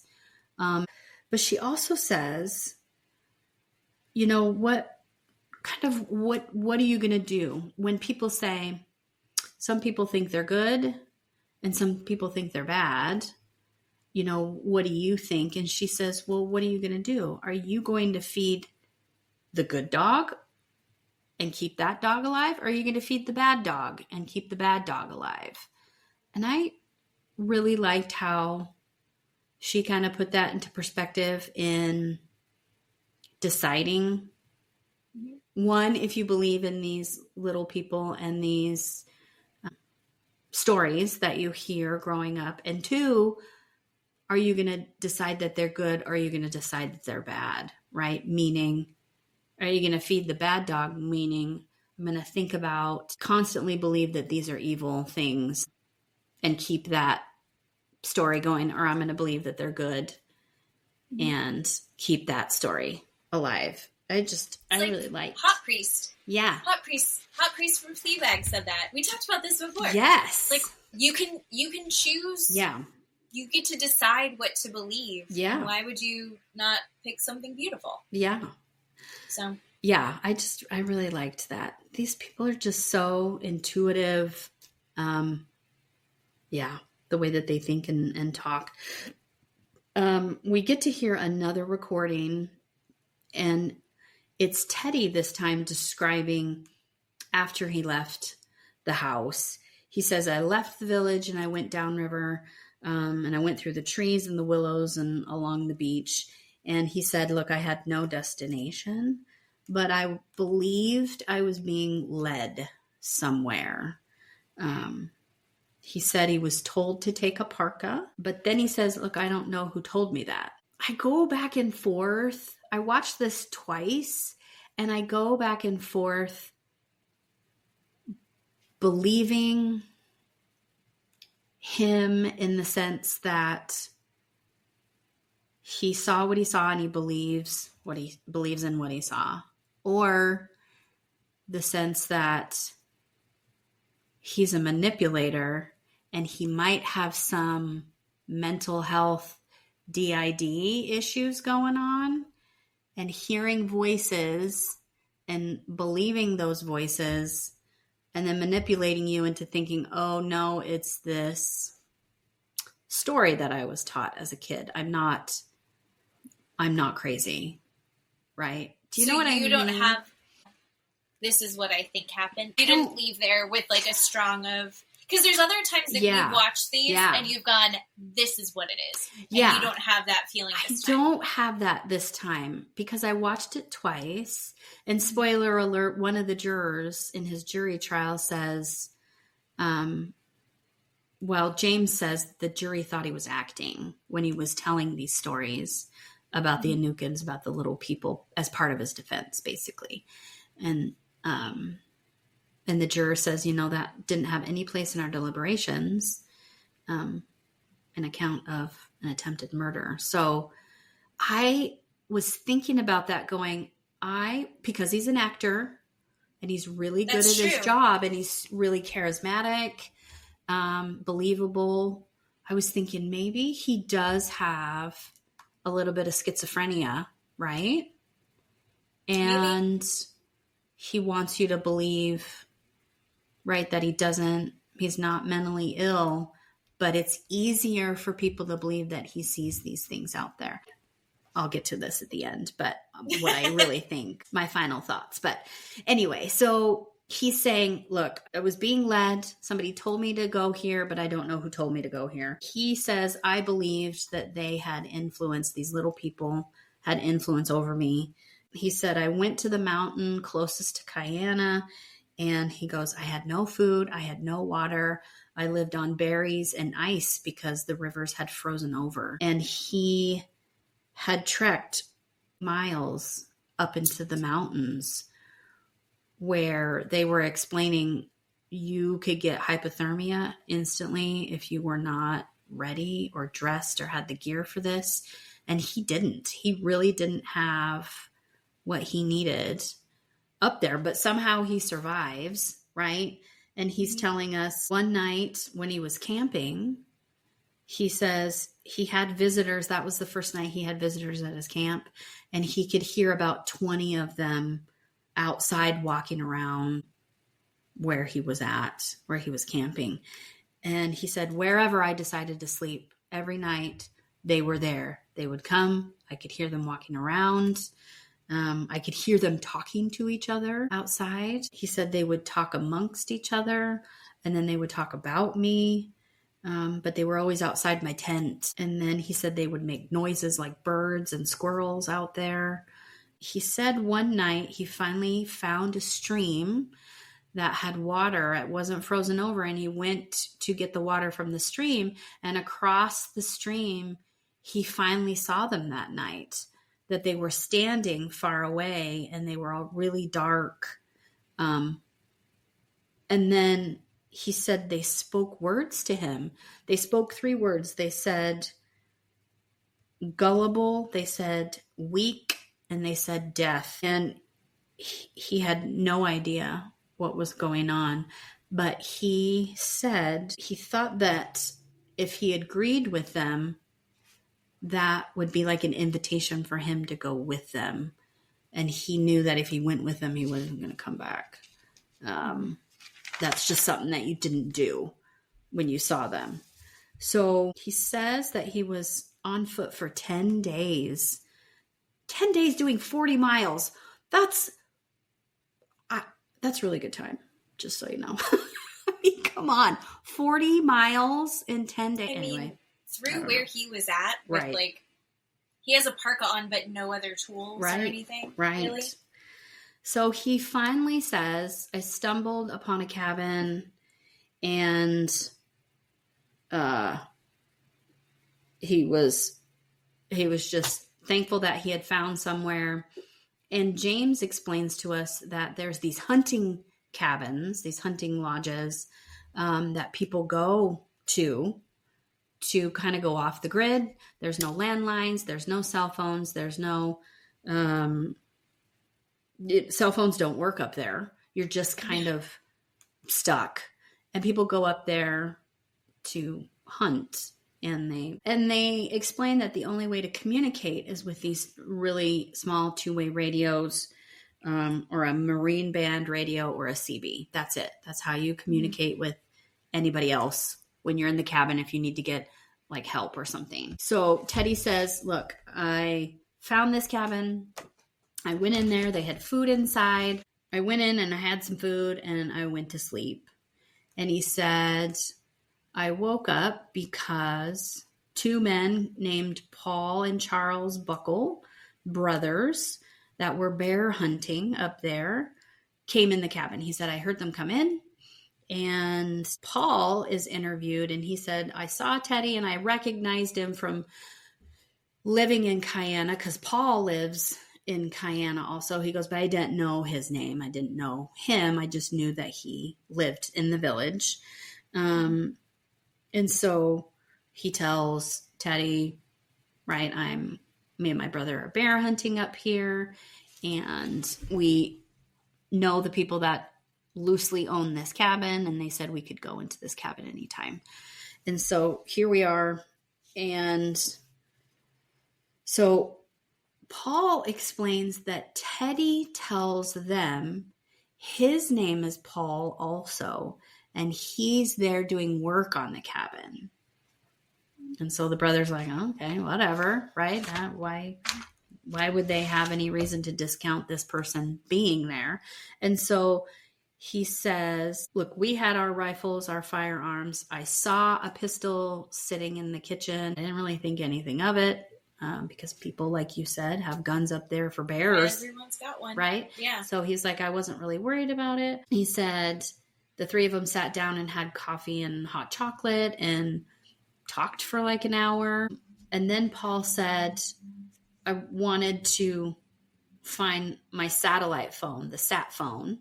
And he said, I thought it was in the kitchen where the pistol was near, but it wasn't in there. He said, everything kind of changed when I stood up and was like, I need to find the phone because I'm going to call Julie. And so Paul says, I went upstairs to look for the phone, and my brother Charles and Teddy stayed downstairs to look for the phone. He said the next thing he heard was a gunshot. Teddy now shoots Charles in the chest, and the bullet goes through Charles and out a window. Paul comes downstairs and is pleading with Teddy not to hurt them or shoot them anymore, and to please give him the phone so he can call in medevac to help Charles. And Teddy starts screaming at Paul, look, I want your boat and I want everything you have. And Paul says, fine, okay. He goes, I go down and I bring up the boat and I tie it off. And then Teddy shoots him. He shoots him in the back of the shoulder, he says, in the back of the right shoulder, and it comes out the front of his shoulder. And he says, then I just stumbled off into the woods, and I kind of hunkered down and waited because I didn't know what he was going to do. He said Teddy got all of their stuff, took all the food, took all their gear, took everything they had, put it in this raft, and then just floated downriver. Paul said, I found Charles outside in the woods, and he was not doing very well. I mean, the man was shot in his chest, for God's sake.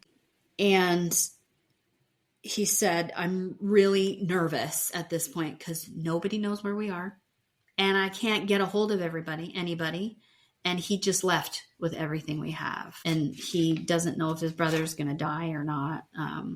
He gets on the Marine Band radio, and he says he's hollering, and some young lady is awake in another city and hears it, gets him in touch with the trooper. And he says that it is 20 hours from the time that they are shot to the time that they are taken to a hospital, which is insane to me.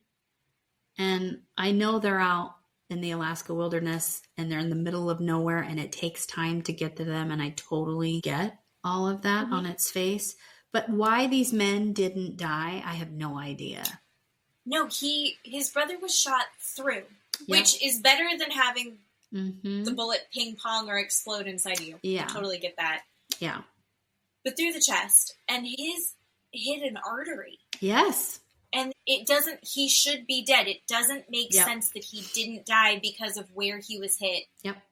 Was hill shot. Yeah. Yeah. They should both be dead, but they're not. Yeah.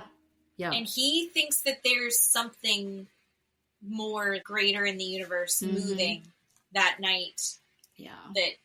And that's why they were alive. Yeah. And he was so sweet. He teared up a little bit and he was like talking about his brother. And he said, I can't go to my family and his family and say, I let him get killed out here. I can't do that. And he was just so sweet. Anyway, so the troopers use planes, bush planes, to fly above the river to try and find Teddy.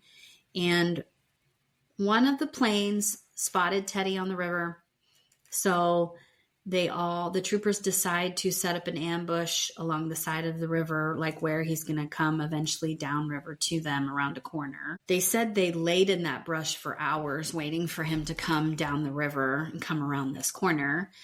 And they said one of the troopers was given instructions to shoot the raft So he had an inflatable raft.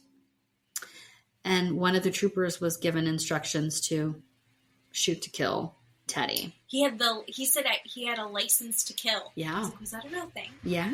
Was it a piece of paper? Yeah, right? So Teddy finally comes around the corner, and you hear them on the audio call out to Teddy, put your hands up, raise your hands in the air so we can see you. And they say that Teddy looks completely shocked. He has no idea what's going on. And he keeps looking around and looking up into the sky like God is talking to him, which again makes me think he's got a little DID going on. Anyway, so he keeps looking around. He's looking at the tree line, trying to find who's talking to them. They're shouting commands at him to put his hands up and not touch any weapons. So they said he puts his hands up in the air, but then his right hand reaches down to grab a hold of the rifle. And then they're still shouting commands at him. So he finally complies, puts his hands in the air, and then they say, you need to paddle over to the shoreline. So he does that. And they said, get out, walk over to us, and then get down on your knees. And then he said that he does that. And we see a picture of them arresting him on the shoreline, him on his knees with the trooper around him. So then the next thing we go to is his trial. So he has a jury trial, and we hear an audio of the judge talking to him, which is fascinating to me.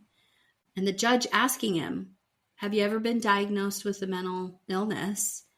And Teddy's like, no, I haven't. And Teddy is explaining to the judge about hearing and seeing these little people, right? And being under their influence to do and say things. And the influence increased slowly over time, the more that he heard them.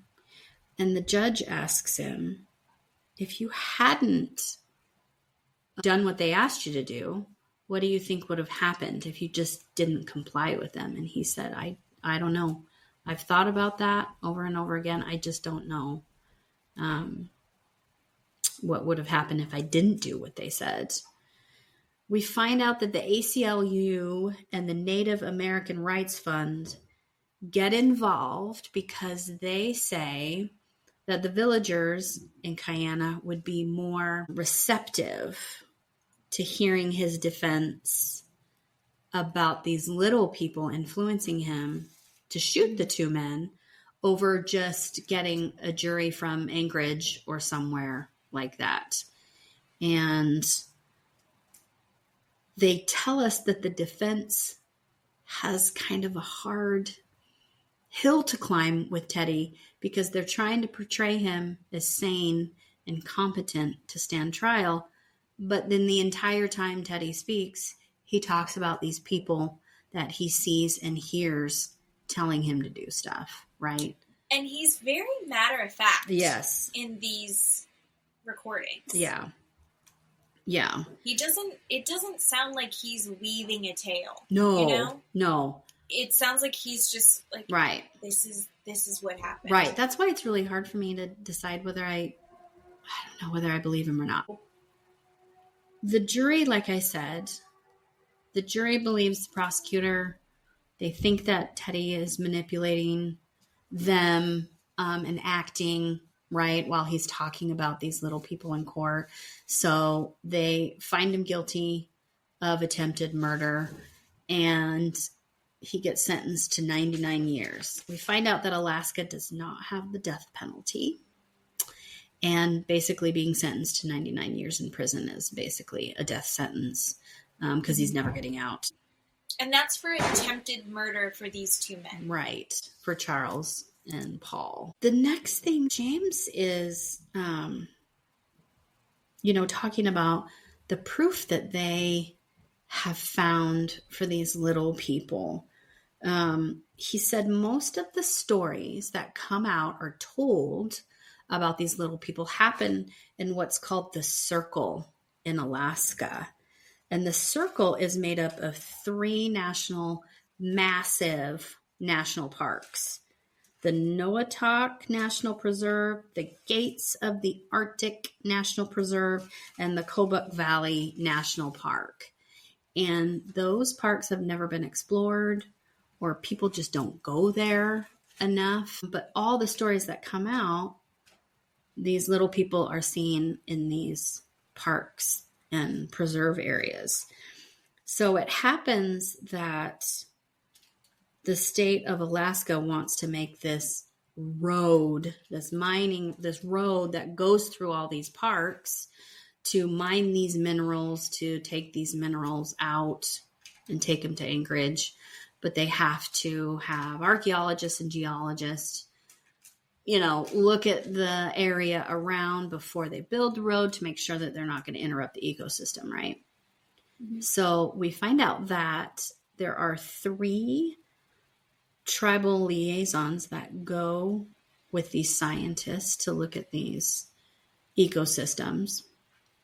And the BLM puts out this flyer. James finds on his Facebook one day that a friend had posted this BLM flyer because the BLM is asking for the community's help because they found something out there that they're not sure what it is, but they also know what it's not, right? Right.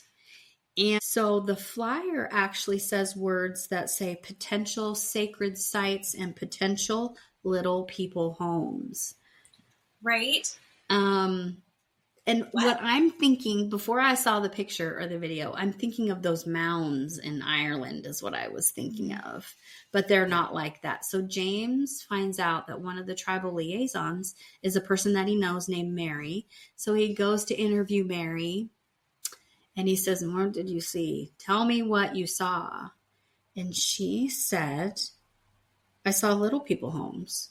These homes." I think she said, "Fucking little homes." Yeah. She was like, yeah. She said they were made out of giant boulders and that they kind of formed a wall. And she said it's not anything that we make because Alaskan people make homes out of sod and tundra because that's warmer than stone, than these boulders. And so we see these video footage of her and them in a helicopter flying over these homes. And it's super interesting because they're really big and kind of long, rectangular shaped. They're very squared off, which doesn't match the natural rock formations that are in that area. Right. Mm. So she says, "You have to stop working. You can't do this. This is their land and we can't disturb their land. You have to stop." So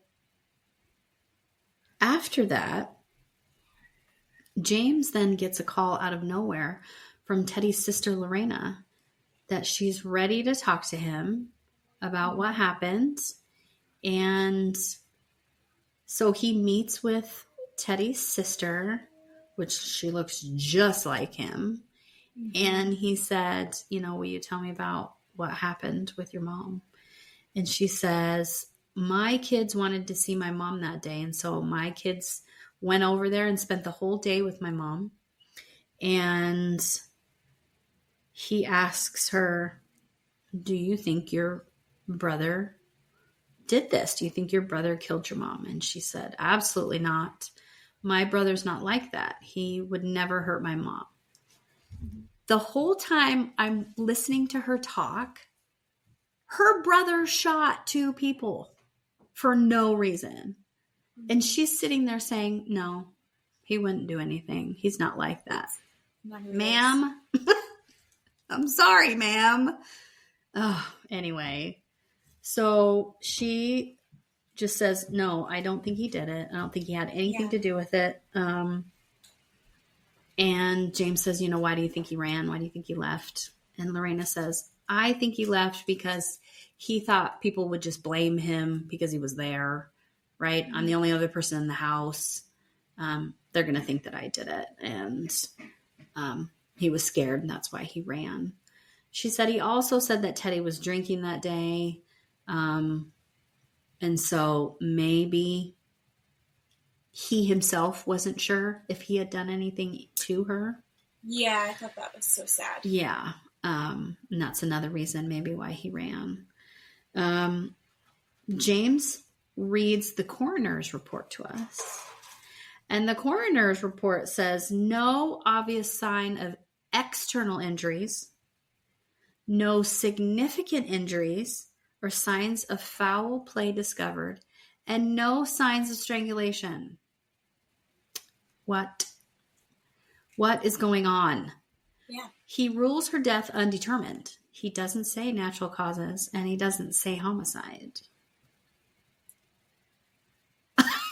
I don't know. Yeah, I don't know. As you go through this, you think this is all being spurred by him murdering his mom. Right. And then you realize that, no, the reason he's in prison for the 99 years is because of the attempted murder of the brothers. Right. Fair. Yeah. Right? He shot both of these men and stole all their gear and left them for dead. Mm-hmm. But none of this is because of what happened to his mom. We don't know what happened to his mom. No one knows what happened to his mom. No, to this day, we don't know what happened to his mom. Do you infer that these little people came in and killed her?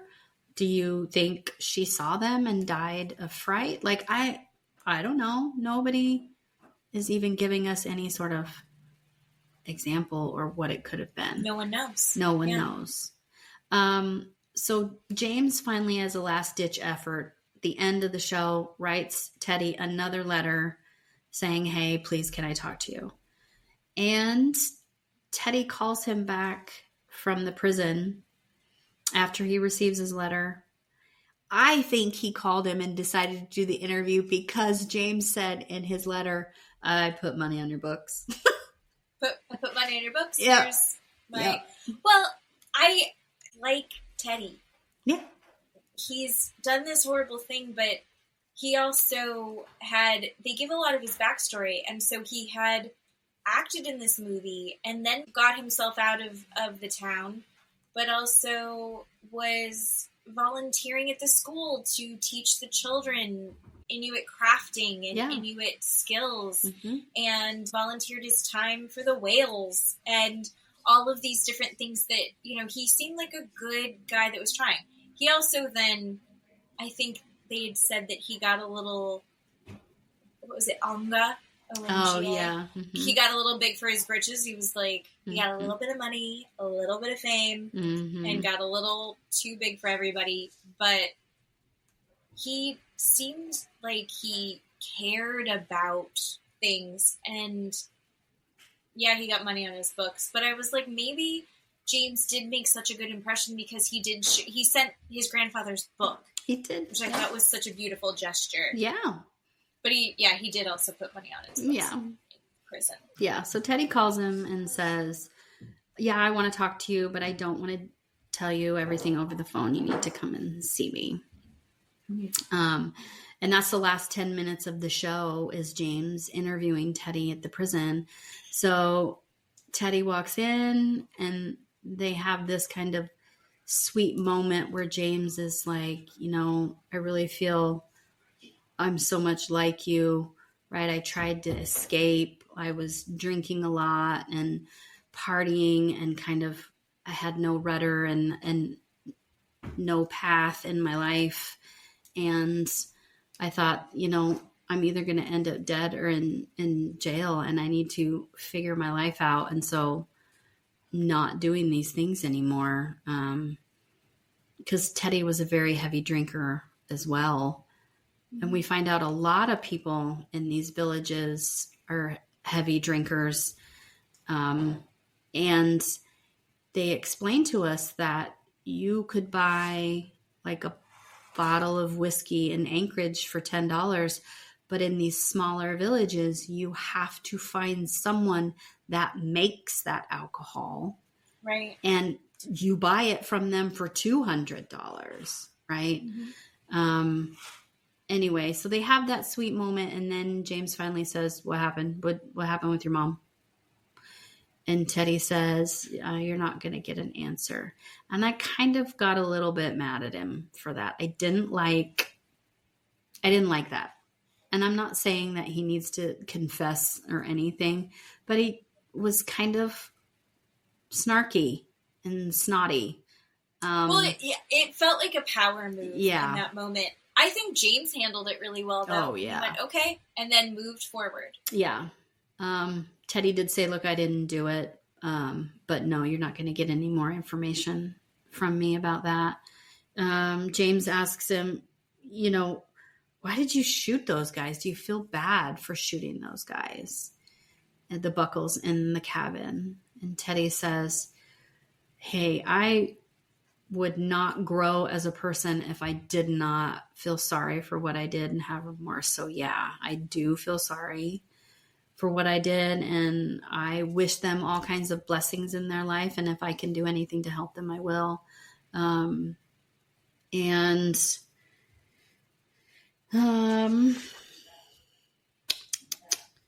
Then he talks about, James asks him about the little people. He said, tell me about that and the first time you saw them. And he said, thinking about that since I've been in here, he said, I thought they were wanting me to go with them. And I heard those words weak, and I heard those words death and vulnerable. And I thought that it wasn't what I had thought that they meant, that I was too weak to go with them, that I couldn't go with them. And that I, was too vulnerable to be able to go with them because I wasn't living my life correctly. He goes, so I took what was going on the wrong way.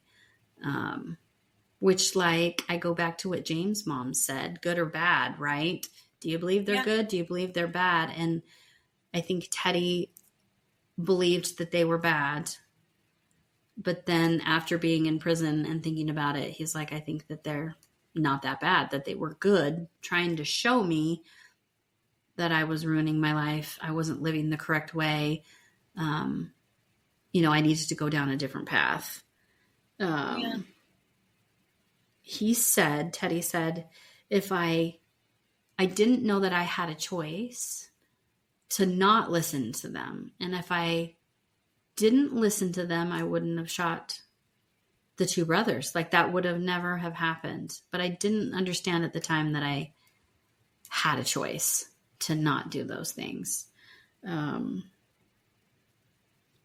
So that's kind of really where they end. I mean, you just see James go back to his family and talk about, Teddy's story is a cautionary tale of, self-destruction and ending up in jail and prison and trying to find out who you are, trying to go back to, your culture and your traditions with your family and passing those on.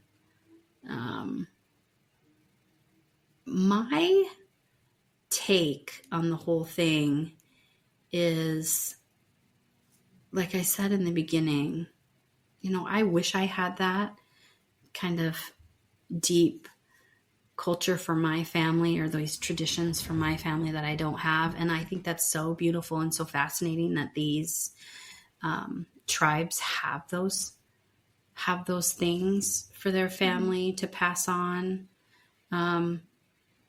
But also, like I said, I am not really sure about Teddy. Like you said, he spoke so eloquently and so confident about what he saw and what he heard. I believed that he believed that stuff. But again, listening to him again, watching it a second time, I wonder if he was a little bit manipulative and maybe did have some mental health going on. We'll never know, but one of the things that James talks about, and he talks about it with the other guy, and they were both talking about their sobriety and how they had before the culture of drinking is so different in these small communities than it is in the city.